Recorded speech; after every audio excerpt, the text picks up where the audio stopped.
siang anak-anak semuanya. Apa kabar hari ini?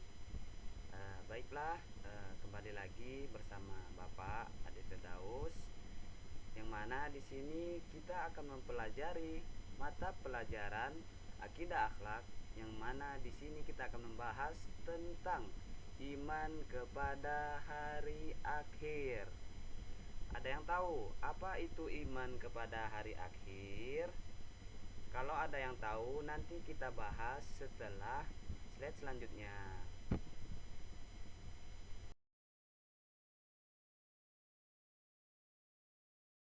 Baiklah, pada kesempatan kali ini kita terdapat 5 pembahasan yang sangat menarik. Yang mana di sini yang pertama kita akan membahas pengertian beriman kepada hari akhir. Kenapa harus membahas pengertian pada hari akhir? Biar kita tahu apa itu konsep atau apa itu gambaran terhadap beriman kepada hari akhir. Kemudian yang kedua, kita akan membahas tentang dalil beriman pada hari akhir. Karena apa? Kalau kita hanya beriman tanpa adanya bukti atau tanpa adanya penguatan, itu sama saja tidak benar. Karena agama Islam itu dilandasi oleh Al-Quran dan hadis. Jadi semua hal yang berhubungan dengan akidah dan ibadah itu pasti ada dalilnya. Kemudian yang ketiga, kita akan membahas peristiwa yang berhubungan dengan hari akhir. Jadi peristiwa-peristiwa yang akan terjadi, yang akan berhubungan dengan hari akhir itu apa-apa saja sih kalau hari akhir itu sudah terjadi. Kemudian selanjutnya, tanda-tanda terjadinya hari akhir. Jadi sebelum terjadinya tanda-tanda hari akhir itu terjadi, maka akan ada namanya tanda-tanda terjadinya hari akhir. Kemudian yang terakhir, kita akan membahas perilaku dalam kehidupan sehari-hari yang mencerminkan kalau kita itu beriman kepada hari akhir. Jadi ada sikap yang kita keluarkan dalam kita mengimani hari akhir tersebut. Tidak hanya kita percaya, tapi kita harus menyikapi atau mengamalkan atau meyakininya, karena itu merupakan sebuah bagian dari iman.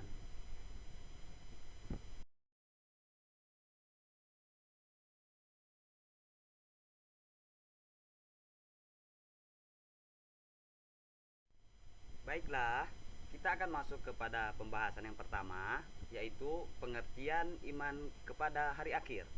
Jadi di sini kita bagi dua saja. Yang pertama iman dan hari akhir.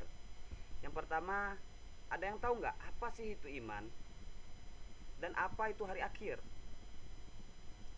Kalau belum tahu, Bapak jelaskan. Baik, beriman itu artinya kita percaya atau mempercayai dengan hati bahwa sesuatu itu pasti akan terjadi, baik itu dengan lisan, dengan hati maupun dengan perbuatan. Jadi kita harus mempercayainya itu benar-benar akan terjadi. Kemudian hari akhir, apa sih Pak itu hari akhir?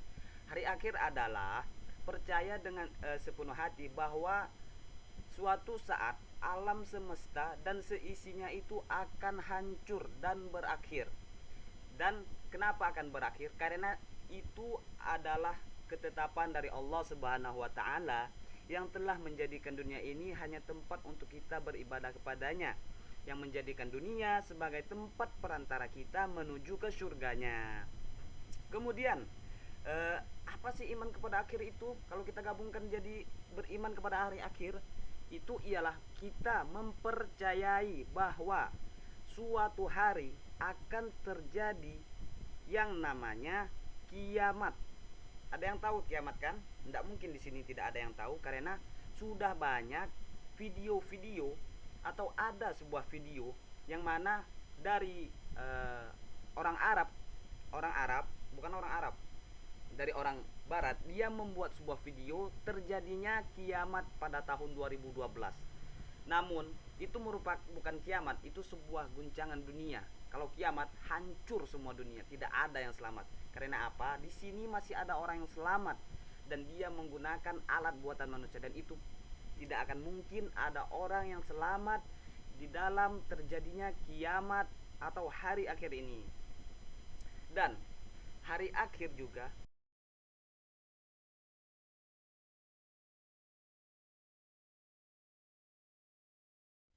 Baiklah anak-anak, di sini kita akan lanjut ke pembahasan selanjutnya tentang dalil nakil, tentang dalil, maaf, tentang dalil hari akhir. Jadi dalil tentang hari akhir itu ada dibagi dua. Yang pertama dalil secara akil dan secara nakil. Dalil secara akil adalah dalil yang bisa dipikirkan secara akal, masuk akal oleh manusia, atau dalil yang tersirat, tidak tersurat. Kemudian dalil nakil. Apa sih Pak dalil nakil itu? Dalil nakil adalah dalil yang ada di dalam Al-Quran ataupun As-Sunnah, yang mana sudah disampaikan oleh Allah dan Rasulnya untuk umat sebagai penguat mereka dalam beribadah dan menguatkan iman mereka dan keyakinan mereka terhadap hari akhir. Yang pertama,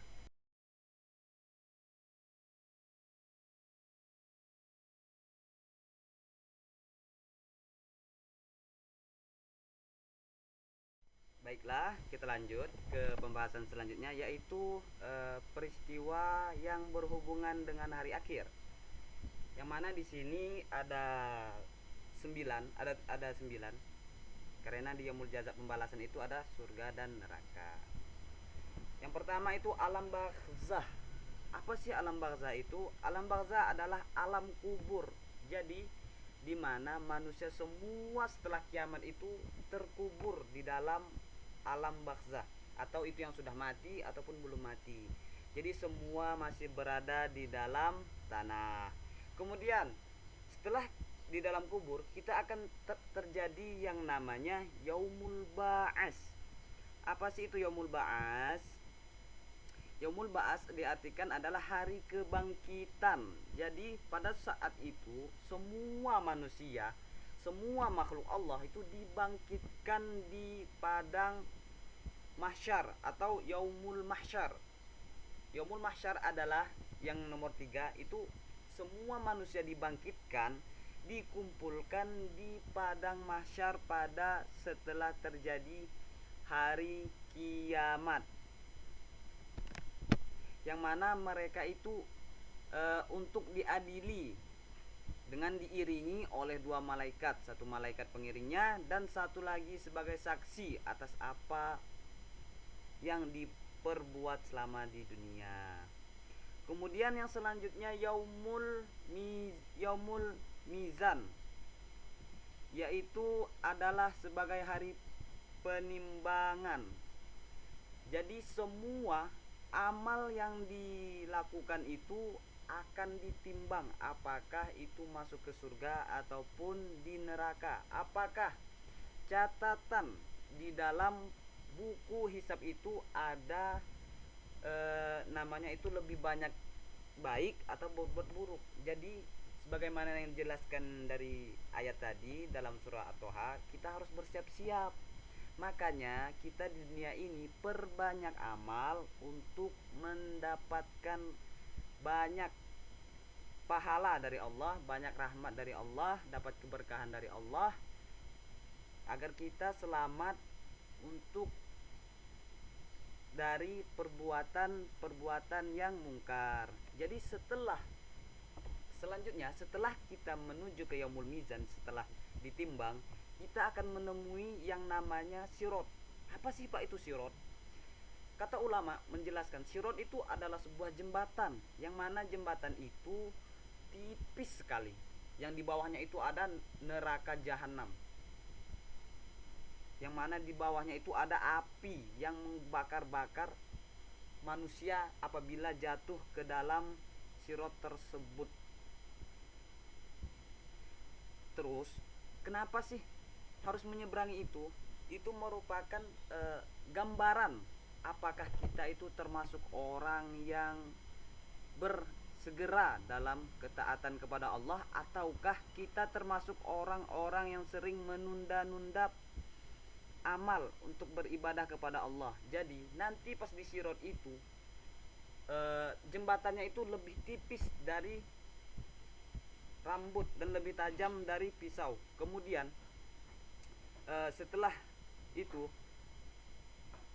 sirot itu akan diseberangi dengan berbagai macam kecepatan. Yang pertama seperti angin, ada yang seperti cahaya, ada yang menjalan, ada yang merangkak, ada yang menggantung, dan juga ada yang jatuh. Itu semua tergantung kepada amalan yang kita lakukan saat di dunia. Kemudian setelah melewati sirot, kita akan bertemu di namanya itu pintu surga, yaitu yaumul jaza, hari pembalasan. Di situ kita ditentukan apakah kita masuk surga ataupun masuk neraka. Kemudian di sini yang bakalan masuk surga pertama kali ialah Rasulullah SAW, karena Allah bersabda yang artinya itu tidaklah surga itu akan dibuka kecuali oleh Rasulullah SAW atau Nabi Muhammad yang dahulu menginjakan kaki ke dalam surga. Jadi nanti setelah di sana, setelah ditimbang, setelah proses itu, kita akan ditentukan apakah kita itu masuk neraka atau masuk surga. Semoga kita termasuk orang-orang yang beriman dan bertakwa kepada Allah, dan kita bisa masuk surga bersama Rasulullah SAW. Dan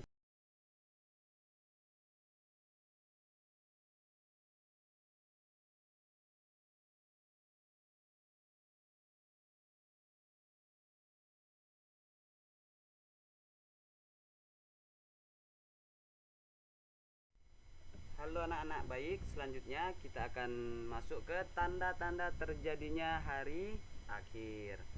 Tanda-tanda kiamat sugro. Jadi tanda-tandanya itu ada dua, tanda-tanda kiamat sugro dan kiamat kubro. Kiamat sugro itu kiamat kecil yang kita saksikan di dunia. Kemudian kubro juga di dunia, tapi itu tanda besar akan terjadinya kiamat. Kemudian kita masuk kepada tanda-tanda kiamat sugro. Yang pertama, hancurnya dunia dan banyaknya kemaksiatan. Dan sudah kita saksikan bahwa banyak kemaksiatan dan perbuatan-perbuatan yang dilarang, salah satunya dari wanita menutup aurat, itu sangat-sangat banyak tersebar. Dan kayak perbuatan mabuk dan perbuatan mungkar itu sudah dianggap sebagai hal yang wajar. Kemudian banyaknya orang yang tidak malu sehingga berbuat dosa atau maksiat itu tidak merasa berdosa. Oleh yang Bapak bilang tadi itu, pakai celana ketat, pakaian ketat, tubuh seksi, pakaian terbuka, dia tidak merasa berdosa, tidak ada malu. Kemudian banyak masjid begah dibangun. Sebagaimana kita lihat di kampung kita sekarang, banyak masjid dibangun, akan tetapi jamaahnya sangat sedikit. Minus, gedung masjid banyak, tapi jamaahnya sangat-sangat sepi. Bayangkan di zaman Rasulullah itu sangat ramai.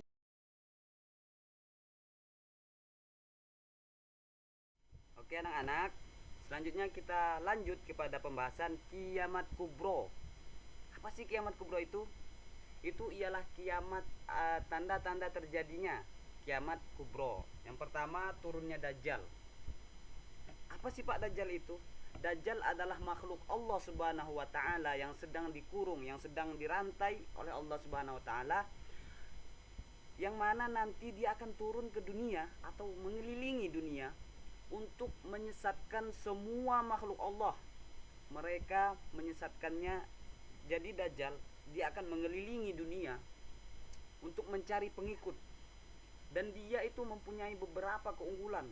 Bisa menghidupkan orang yang mati, bisa membunuh orang yang hidup, dan juga tidak terbakar oleh api. Ada beberapa kelebihan-kelebihan yang Allah berikan kepada Dajjal untuk meyakinkan manusia kalau dia adalah Tuhan. Jadi nanti Dajjal akan mencari pengikut untuk disesatkan pada hari kiamat. Kemudian selanjutnya itu munculnya binatang melata yang aneh, yang mana binatang-binatang itu turun atau keluar dari bawah dunia, dari dalam-dalam dasar dunia, yang mana dia akan melata-melata di seluruh dunia.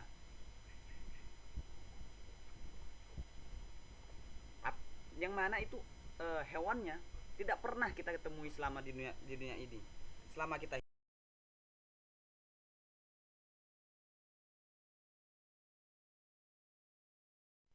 Baik, masuk ke slide selanjutnya, yaitu perilaku dalam kehidupan sehari-hari yang mencerminkan beriman kepada hari akhir. Yang pertama, menjaga pikiran, sikap dan perilaku dari akhlak tercela. Apa-apa sih akhlak tercela? Salah satunya bohong, mencontek, suka kelahi, suka mengadu domba, mencuri, melawan orang tua. Itu merupakan sikap-sikap tercela. Jadi kalau bisa mulai sekarang setelah belajar ini, anak-anak tidak lagi melakukan sikap-sikap tercela. Kemudian yang kedua, meningkatkan keimanan dan ketakwaan kepada Allah Subhanahu wa taala. Yaitu dengan apa? Dengan beribadah sebanyak mungkin, yaitu dengan memperbanyak kajian, ikut-ikut kajian, ikut sholat berjamaah, dan juga mengaji dengan Pak Ustadz. Agar iman kita bertambah dan ketakwaan kita bertambah, juga kita harus takwa itu kita harus melaksanakan apa yang diperintahkan oleh Allah, meninggalkan apa yang dilarang oleh Allah. Kemudian memperbanyak zikir dan bersolawat. Jadi kita harus berzikir. Zikir itu apa-apa saja sih? Zikir itu umum. Kita adalah sebuah kata untuk kita mengingat Allah Subhanahu wa taala, menggunakan nama-namanya yang mulia, yang agung. Kemudian bersolawat kepada Rasulullah sallallahu alaihi wasallam. Karena Allah itu sangat suka untuk dipuji, sangat suka disebut namanya. Dan Allah itu mudah bahagia kalau hambanya menyebut kepadanya. Apalagi bagaimana sih, apa alasan kita untuk tidak mengagungkan nama Allah Subhanahu wa taala, memperbanyak berzikir kepadanya dan bersolawat. Karena solawat bisa menjadi apa? Syafaat. Kemudian